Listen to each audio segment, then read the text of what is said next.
Bien, vamos a empezar con el próximo tema, son las medidas de dispersión. Eso es un poquito diferente a las medidas de tendencia central que habíamos visto.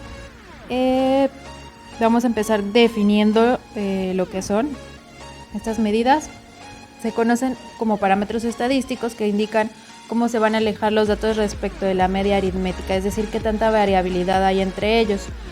Como ya habíamos visto, las medidas de tendencia central prácticamente nos van a definir la mitad en cuanto a cantidades de los datos que nosotros estamos manejando, ahora sí que de los rangos. Estos nos van a indicar qué tanto se alejan, es decir, nos indican la variabilidad de los datos, nos van a proporcionar información adicional que nos va a ayudar a establecer si los datos si todo lo que se recabó es realmente confiable o no, respecto a analizarlos con medidas de tendencia central.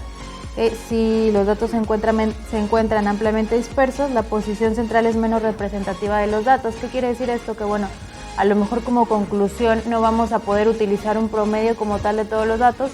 ¿Por qué? Porque son muy variables y no sería representativo de todo lo que nosotros obtuvimos. Este es un ejemplo. Vamos a suponer que se recabaron las calificaciones de un examen en diferentes países, ¿okay? Es exactamente la misma cantidad de preguntas, la misma cantidad de personas a las que se encuestaron. Vamos a observar cada línea que se ve aquí en la gráfica es un país diferente. Sacamos el promedio en ambas partes, es exactamente la misma media, ¿de acuerdo? De todos los datos que se recabaron, aunque sean diferentes cantidades, al finalizar la media nos dio exactamente la misma cantidad. ¿Pero qué va a pasar? Bueno, si observamos el país A, hay menor variabilidad en los resultados. Vamos a suponer que la media que nos haya dado sea de 8. ¿Okay? Entonces todos los valores, todas las calificaciones que obtuvieron en ese país son muy cercanas al 8, ya sea que sea vamos a suponer que es de 7 a 9 aproximadamente. Pero si observamos la gráfica del país B, hay una mayor variabilidad, es decir, no vamos a tener tantas calificaciones cercanas al 8, sino que puede ser que tengamos reprobados, puede ser que tengamos calificación máxima de 10. Ese es prácticamente el por qué se utilizan estas medidas de dispersión, para saber qué tan variables son nuestros datos, qué tan exactos son y qué tan confiables. Bien, respecto a estas, principalmente tenemos estas medidas que estamos observando. Son 5. Ya al finalizar el video les voy a hablar de otra sexta que es también utilizada sobre todo cuando son áreas hospitalarias, clínicas, se utiliza la última medida, pero bueno, principalmente se utilizan estas que tenemos aquí. La primera es el rango. Esta me va a indicar la dispersión entre los valores extremos de una variable. Esta ya la hemos estado manejando anteriormente. Las letras que están en los circulitos me indican cómo se representa, el símbolo con el que se representa cada medida, ¿de acuerdo? Muy bien, la siguiente medida es el rango intercuartílico. Lo que hace es medir la dispersión que existe entre la mitad de los datos a partir de la mediana. Después tenemos también la desviación media, que se utiliza para saber qué tan alejados están los datos respecto a la media. La desviación estándar, en la cual mientras menor sea la desviación estándar, los datos son más homogéneos y es decir, existe una menor dispersión entre ellos. El incremento de los valores de esta desviación indica una mayor variabilidad de los datos. Va muy de la mano con la desviación media. Ya más adelante que veamos las fórmulas van a ver el porqué. Y la varianza, que es utilizada para medir la dispersión de los valores de una variable respecto a la media. ¿Okay? Bien. Empezamos hablando del rango. Se calcula como la diferencia entre el mayor y el menor valor de la variable. Es decir, su fórmula ya la hemos manejado, es el valor máximo menos el valor mínimo. Con esta es prácticamente con la medida que van a estar más familiarizada de estas, ya que fue la que estuvimos manejando para crear las distribuciones de frecuencias. Entonces con esta no van a tener mayor problema. Bien. La siguiente medida es el rango intercuartílico. Esta se calcula con los valores de dos cuartiles de la distribución. ¿De cuáles? Bueno, la fórmula me dice que el rango intercuartílico va a ser igual a la diferencia que hay entre el cuartil 3 y el cuartil 1. Es una resta esta como tal, para fines de nuestro curso no la vamos a manejar tanto. Bien, la siguiente es la desviación media.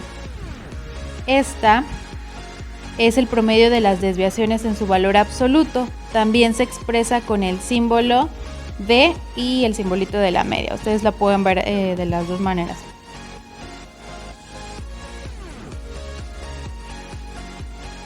Y bueno, aquí ya vamos a tener dos fórmulas, como ya anteriormente se estaba manejando, las de datos no agrupados y las de datos agrupados. En esta, si observamos, me dice que es la sumatoria desde el primer valor hasta el último de mi dato menos la media. Y esa sumatoria total la vamos a dividir entre el total de datos. Y la de datos agrupados, ¿okay? Aquí es muy parecida. ¿Qué es lo que me va a cambiar? Bueno, aquí no conocemos el valor de cada dato, entonces va a ser la sumatoria desde el primer dato hasta el último de la marca de clase menos la media multiplicada por la frecuencia absoluta de esa misma clase. Esta sumatoria se divide entre el total de datos. Ya obviamente lo veremos o nos quedará un poco más claro ya con los ejemplos. Bien, la siguiente medida es la desviación estándar. Okay, esta va muy de la mano con la anterior.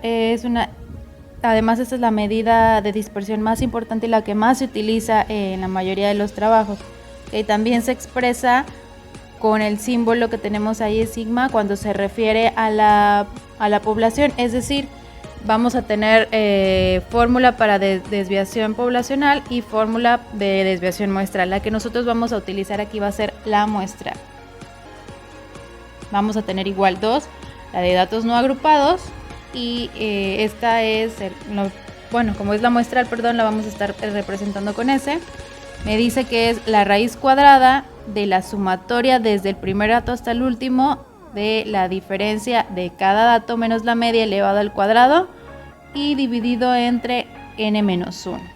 ¿Okay? Y la fórmula de los datos agrupados, que es prácticamente la misma. Si observamos, únicamente que me va a cambiar, bueno, que aquí estoy utilizando la marca de clase menos la media elevado al cuadrado multiplicado por su frecuencia, y esa sumatoria se divide entre n-1, ¿de acuerdo?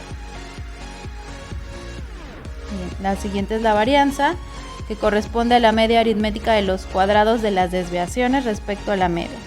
Igual, cuando se trata de la varianza poblacional, bueno, lo vamos a expresar con este simbolito que vemos ahí. Vamos a tener de datos no agrupados y de datos agrupados. Si observan ahí, bueno, son fórmulas muy parecidas todas. Y bueno, finalmente les comentaba que existe además otra medida de dispersión, que en este caso es el coeficiente de variación. Aquí únicamente es dividir la desviación estándar entre la media. ¿Okay? También es utilizado sobre todo cuando se van a sacar valores o rangos, cuando se miden controles para los equipos. Pero bueno, para fines de este curso, esta tampoco la vamos a utilizar, ni el rango intercuartílico. Las que vamos a estar manejando van a ser rango, desviación media, desviación estándar y varianza. Y bueno, para que les quede más claro, en el próximo video, en el próximo link, les voy a dar ya ejemplos de cómo aplicar las fórmulas, las dos, de datos agrupados y de datos no agrupados.